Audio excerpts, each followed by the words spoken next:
Morning folks, Billy here. Just get some of the old Billy yoga going. Keep you all happy. I know you like to see it. I've had my meds so I can do this.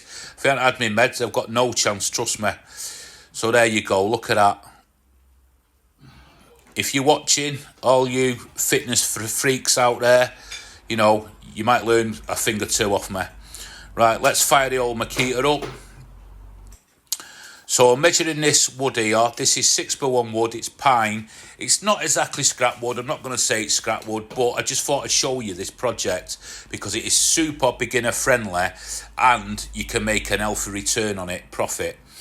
So just keep watching what I'm doing. What I will do in the description or the comment section, I can't remember which is best now, I will put a cut list down of what I've used. But you can do what you want. You can make these as big as you want, decorate them how you want. It's up to you.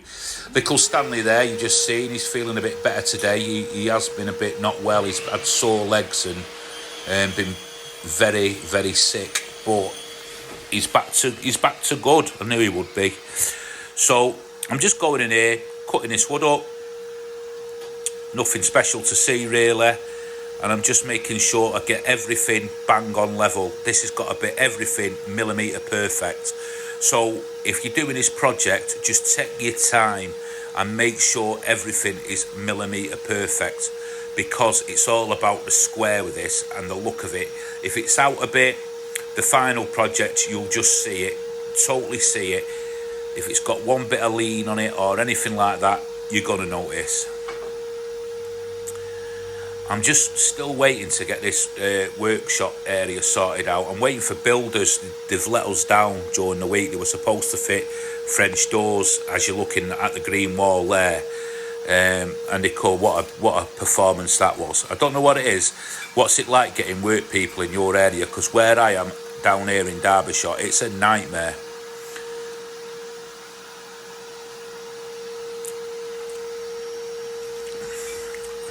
I'm very dusty. I keep getting really dusty. It must be these tops I'm wearing. I don't know what it is. So keep your hands well away from that blade. It looks there, my hand's dead close, but actually it's not. It's well away from it. It's the camera angle. Make sure that blade stops. It's all right for me to say that because sometimes I forget myself, but there you go. Just have it in the back of your mind. Safety first, everything else second. So I'm just marking up again. Now this project, I'm saying it's easy. What happened was, I did a prototype of it yesterday, the day before I'm doing this project. A small version of it. And I found it super easy. And what I did with that scrap wood, it was a genuinely scrap wood project. I could have put that on the video. But for whatever reason, I didn't. But what I found with it is, I found all the little flaws, how to build it, how to put it together properly, in what order to put it together properly, by making a few mistakes. Right, changing the blade on my Jigsaw. Now, I hate the Jigsaw. I absolutely hate it. I've treated myself to some new Jigsaw blades. These have come highly recommended. They are the Starrett brand. People are raving about these blades. They're not expensive, and I can't remember what they cost off the top of my head. If I can find out, I'll put them in the comments. I mean, they go into my DeWalt Jigsaw really easy. Now, the worst tool I hate using is my Jigsaw. I don't know why. I just cannot get to grips with the Jigsaw. Here he is again, coming for a look. Look, he looks a lot better. And I don't know what it is. I just feel like I'm scared of the Jigsaw. I'm just fumbling about with it, and I tend never to get the cuts right. I just don't know what it is, and you know, I've used one for years, and I just cannot get to grips with it. So, in the comment section, let me know if you've got a tool like that. It might be something really basic, and it's really hard to sort of master for you, you know. But I just find the Jigsaw one of them tools. I just cannot get to grips with it. But it's such a good, versatile piece of equipment to have. The one thing I will say is here, at some point I am going to upgrade to cordless, because I've got big massive feet, size 12 feet mine, and in a small space, believe me, my feet get stuck everywhere and I'm tripping over stuff. I'm constantly looking and, you know, what not to trip over. And last thing I want is to have like cords and tools attached to it, causing accidents. Because if anybody's going to have an accident, it's me, trust me. So here again, I just can't get with it with the jigsaw. I managed to get it done in the end. I've attacked this now from a different angle. If you've got any tips and tricks on how to use the jigsaw, please pass them out. Whether I'm doing something wrong or whatever, I don't know. I do watch videos, I watch other people, and some people make it look a breeze, but me, I cannot, and I don't know why. So here's one tool I do like, my little palm router. I'm just taking all them sort of edges off. Now, this, I've made a bit of a pig's ear of it. That means a mess for yous non-English people, sorry. But a pig's ear means I've made a mess of it. It's a bit of sort of slang from England, I don't know. But I'm just trying to tidy it up best as I can, to be honest, because I'm not going to waste it. But in the end, it turns out and it looks okay. So when I do start making these, I know little tricks now to get them right. So sanding here, just going over them, using a 180 grit, 150mm sandpaper, a mesh sandpaper on this. The mesh sandpaper I've got on this is basically useless. I am going to try the 3M Cubitron, I think it is. Let me know if they're any good, because I've never used them.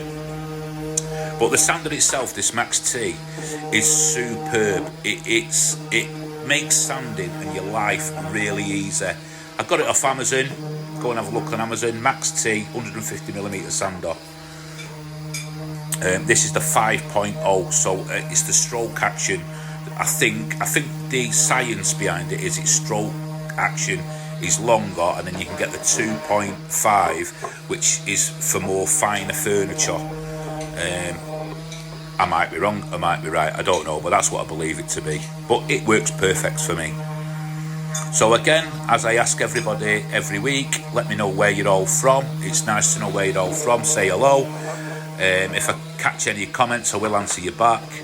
I love to know where you're all from. And do you know what? I'm really happy with the support I'm getting off you guys. It's been an absolute pleasure making these videos, seeing some of the nice comments. I'm not a carpenter or a joiner, I'm just an hobby woodworker, and I'm just putting these down for you to enjoy and inspire people. So that's it. I'll cut in a few plugs there. I am gluing, screwing and plugging this. Give it a little rub down there. It's an handy little tool, that is. I've got it's inexpensive, Miles Craft and plain. Really handy little thing to have in your toolbox. Just put like a 180 grit over it or a 120 grit. It sticks to the side, and it's just handy for them, like you see there, them little jobs. I'm all butterfingers today. The old arthritis is playing up a bit. So just bang them in. Just give them a little tap. Sometimes I can be a bit heavy-handed there. I don't need to hit them as hard as I'm whacking them there. If there's any tools you see that I'm using and you want to know any more about them, let me know and I'll get back to you. I'm not sponsored by anybody, by the way, so it's an honest, if I'm using them, they're not bad. I mean, I have got some cheaper stuff that I use. This is a Morell's wood stain. It's a spirit-based stain. I'm not sure whether you can get it in the States, but look it up, because if you can, it's really good. This is like a really dark grey stain. We're going to have this piece of furniture what I'm making here actually for our house, what we're currently renovating, hence the mess where my workshop is, because this is doubling up for other things during the week.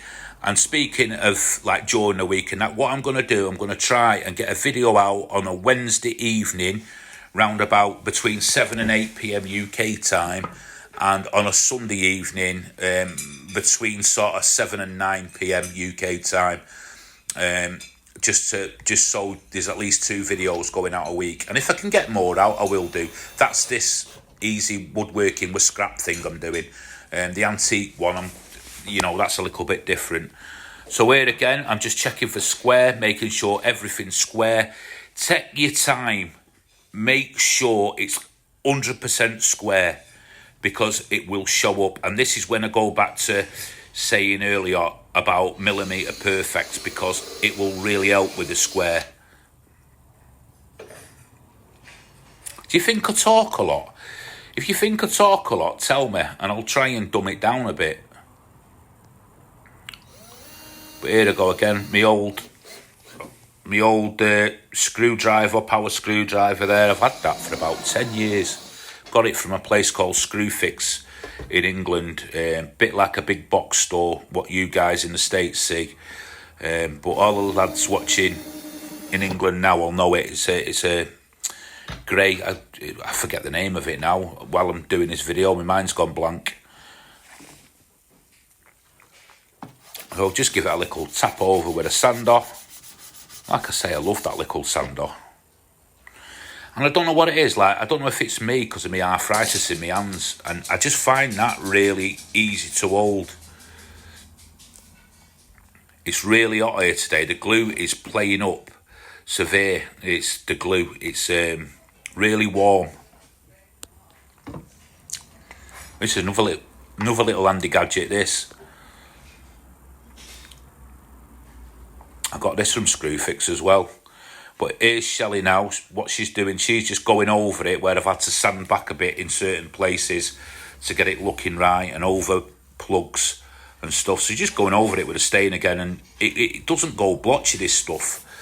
But yeah, like I say, this is for the house, this, so I like it. What it could have been done with is being a bit deeper.